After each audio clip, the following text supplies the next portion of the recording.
Yes, a very good morning to the children of class 12 arts. Am I audible and visible properly or not? You will just let me know that first.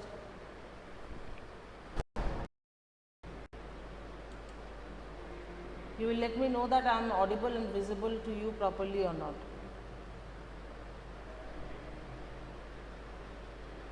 Okay.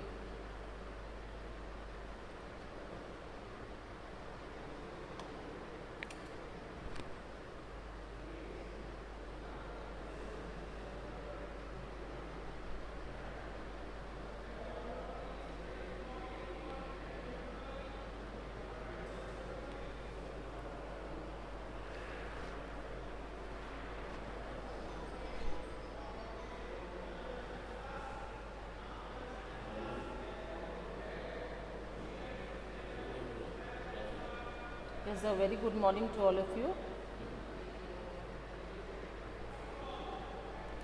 Yes. Now, I have just started in the other class last day. I have just started with the other book, which is Politics in India Since Independence. In that particular book, I have started with the first chapter.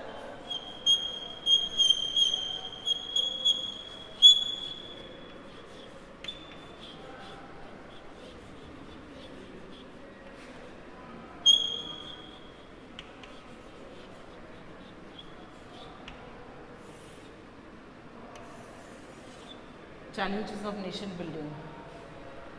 There we have seen that with independence, 1947, with independence came in India.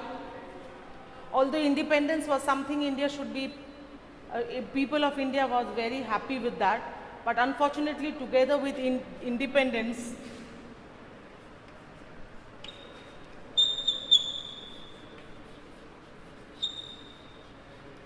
another thing which came was partition.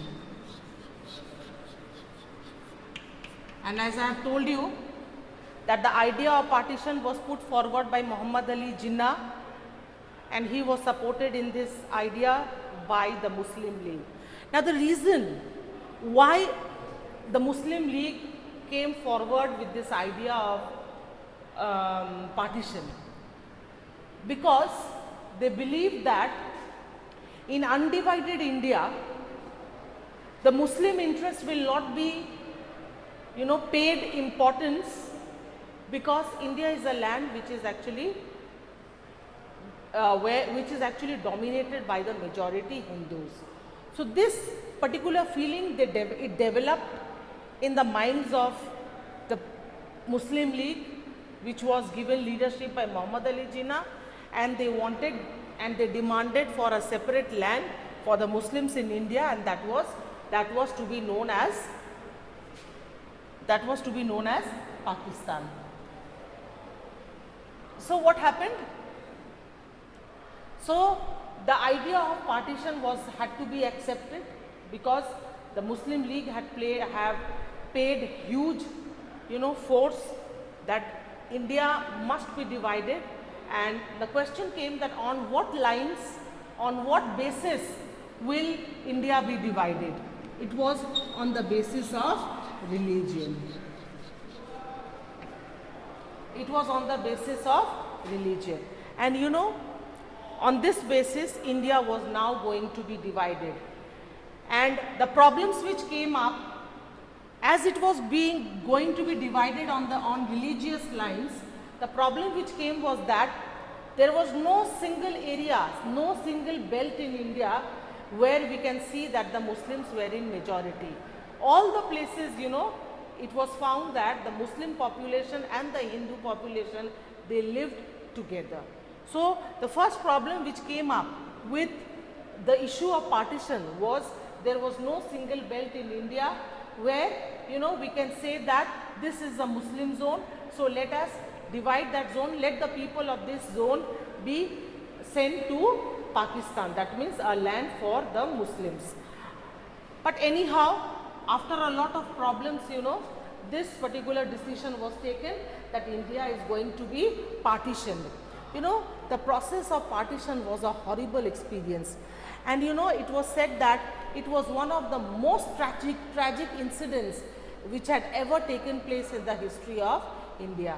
Partition was known to be one of the most tragic incidents which had ever taken place in the history of India. You know, people from both sides of the border, they now started moving thousands of kilometers they have to walk. And you know, there was no proper conveyance.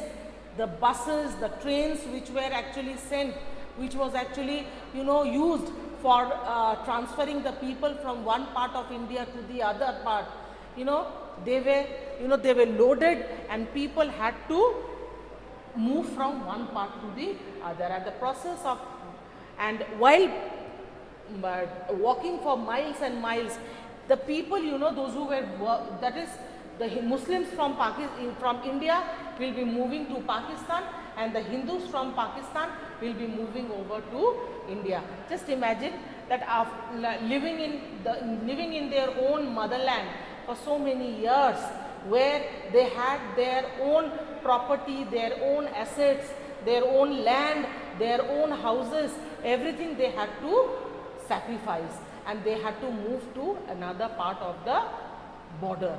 And you know, while moving, these people had to take, especially the worst affected were the minorities. Minorities means those who were neither Sikhs, those who were neither Muslims or neither Hindus. They, like the Sikhs, the Parsis, you know, they were in a problem that which land was for them. They did not understand, they could not make out that which area belonged to them, which land was theirs. So in the process of partition, you know, the people, those who were walking miles of thousands of kilometers, they had lost their houses, and so they had taken their refuge in tents, which is known as the refugee camps. And in these refugee camps, you know, the worst affected by were the women and children.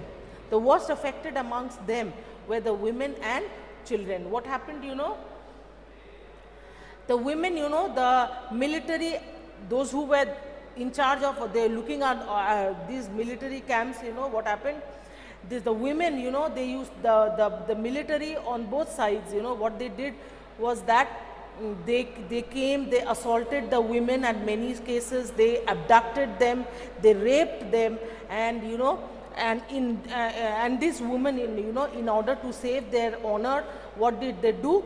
They had to kill their own selves. The children, you know, they were separated from their family, they were separated from their parents. So after this horrible incident, after this, you know, unfortunately India was divided.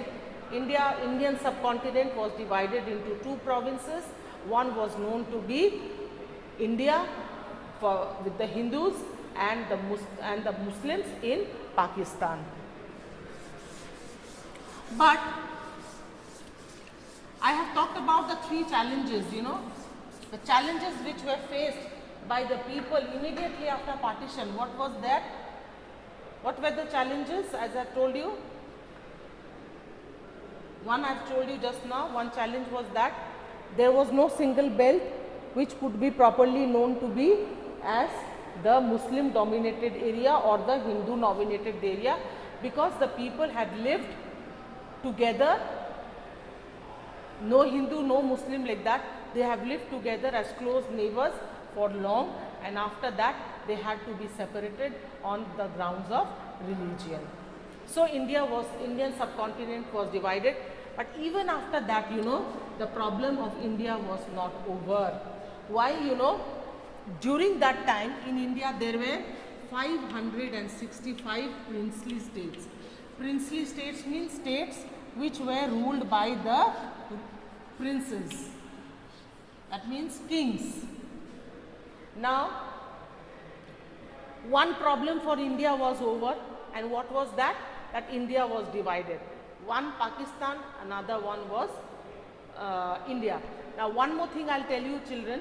If you want to see that what had happened during the time of partition, you can please refer to one of the, it is a very old movie, you can watch this movie.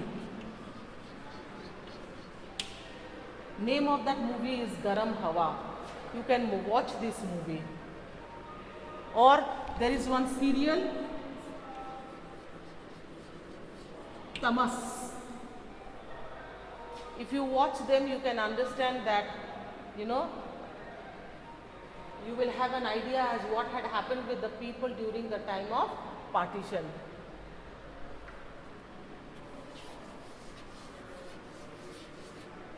So partition was done, but problems of India was not over. Why, you know?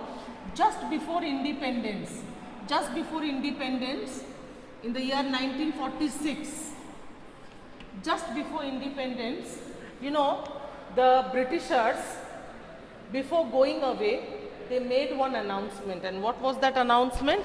The announcement was that after the Britishers go away, after the Britishers leave India, all the princely states, that means the states which were ruled by the kings, will become independent. Can you imagine of, this was one of the most horrible things which had ever taken place. This was like a slow bomb which the Britishers has used even before going away from India. What did they do? Now before going away, they made an announcement that all the princely states which were under the British rule when the Britishers had ruled India will now become independent. Imagine India would look, so if this would be India, then India would look like this. All these princely states, so many princely states, and only these parts which are left, this will be added, this will be known as India. Just imagine another problem which came before India would be how to redraw the boundaries of India. Redraw the boundaries of India. Just after independence, one was partition and another one was redrawing the boundaries,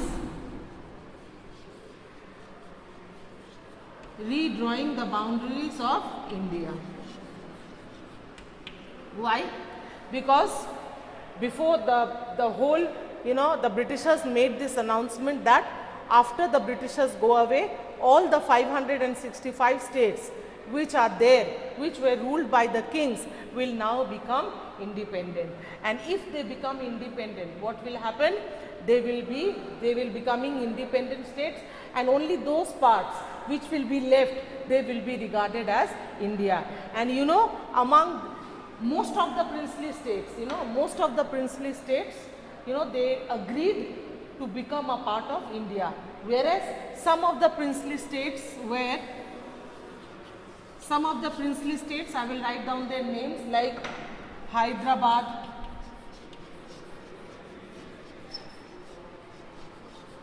Junagadh,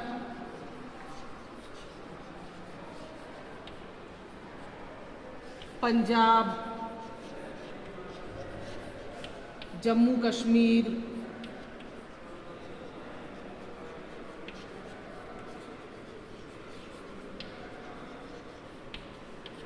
Manipur, and others, you know. These were the states which created a problem. They did not wanted to become a part of India, and they wanted to maintain a separate existence of them. Amongst them, the most problem was created by the Nizam of Hyderabad. Amongst them, the most troublesome area was Hyderabad. You know why? Because, now one more thing before that which I need to say is that all the princely states which were becoming a part of India, they had to sign one treaty, and it was known to be the Treaty of Accession. Treaty of Accession. After signing this treaty, they were becoming a part of India. But the Nizam of Hyderabad, he happened to be one of the richest person during India that time. and he did not wanted to become a part of India. And in this moment, one great person who had played a very important role, his name was Sardar Vallabhbhai Patel, who is known to be the Iron Man of India. He played a very, very important role. So when the Nizam of Hyderabad, you know, he was not at all ready to sign the Treaty of Accession. So what did he do? He had signed another treaty, and it was known to be the Standstill Agreement. Standstill Agreement. So when the Nizam of Hyderabad was not ready to sign the Treaty of Accession, you know, Sardar Vallabhbhai Patel, what did he do? He signed another agreement with the Nizam, and the name of that agreement was the Standstill Agreement.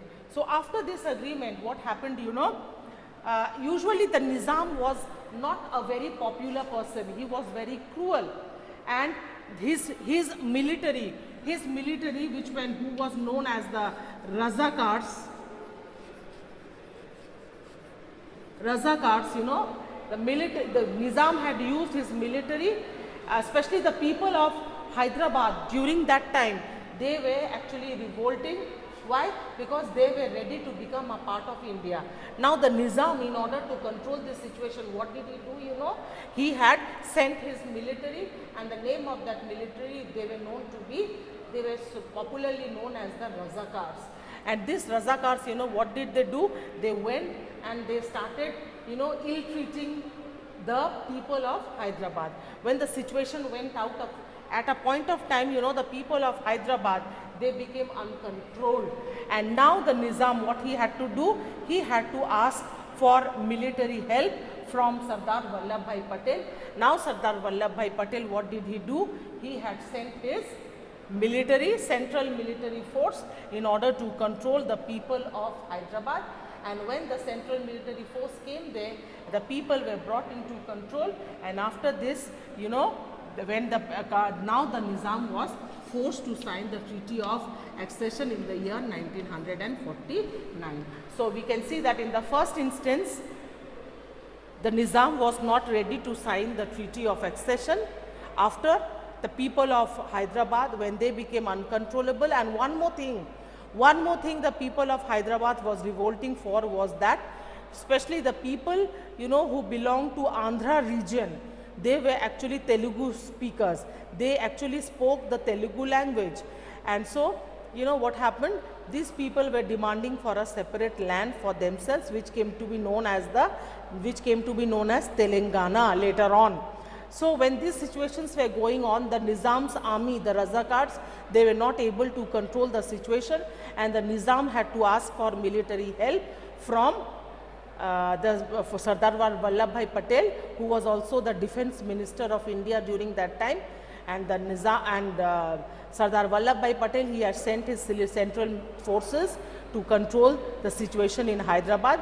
When the situation was controlled, now the Nizam agreed to sign the Treaty of Accession in the year 1949. Another state which created a problem was Jammu and Kashmir. You know, Jammu and Kashmir was also a problematic area, and the ruler and the king of that area, his name was Hari Singh. His name was Hari Singh. He was also not ready to sign the Treaty of Accession. But you know, during that time, what happened?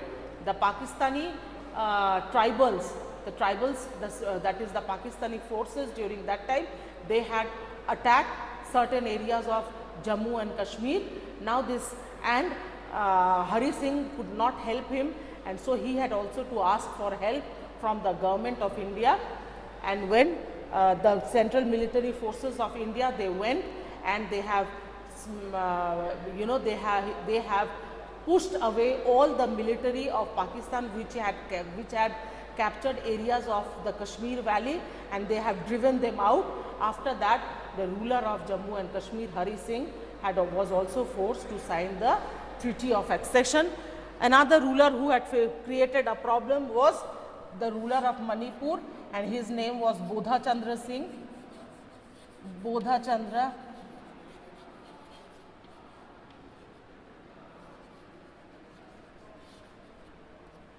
Bodha Chandra Singh, he had also created a problem at the beginning, but later on he was also forced to sign the Treaty of Accession.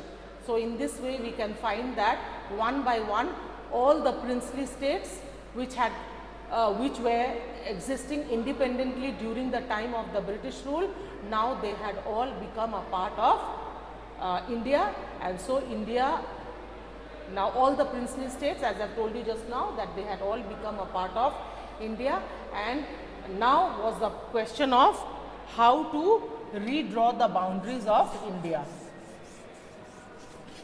What we see now as Indian subcontinent, you know, it was not made in a single day.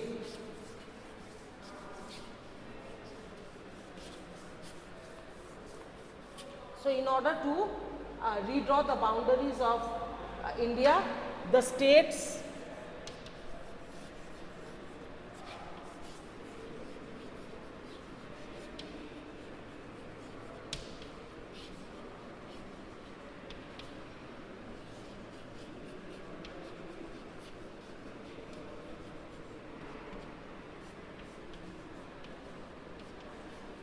so after the partition, after the bringing of the princely states together, now came the question of redrawing the boundaries of India, and in this, you know, especially it was established, the States Reorganization Commission, it was established in the year 1950, and what was the major work of the States Reorganization Commission?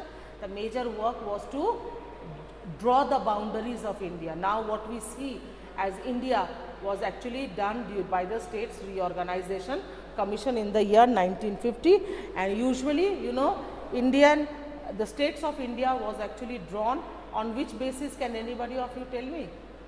On what basis were the states of India formed?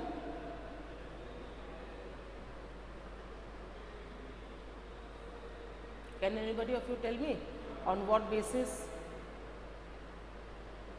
Very good, language.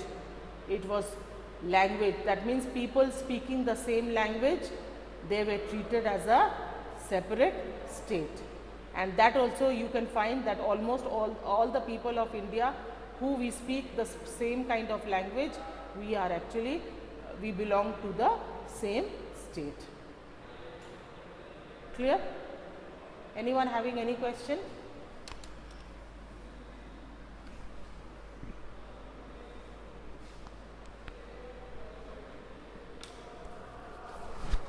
Okay, let it be up till here today, and next day I will start once again. This chapter is more or less completed. I'll give you the questions next day.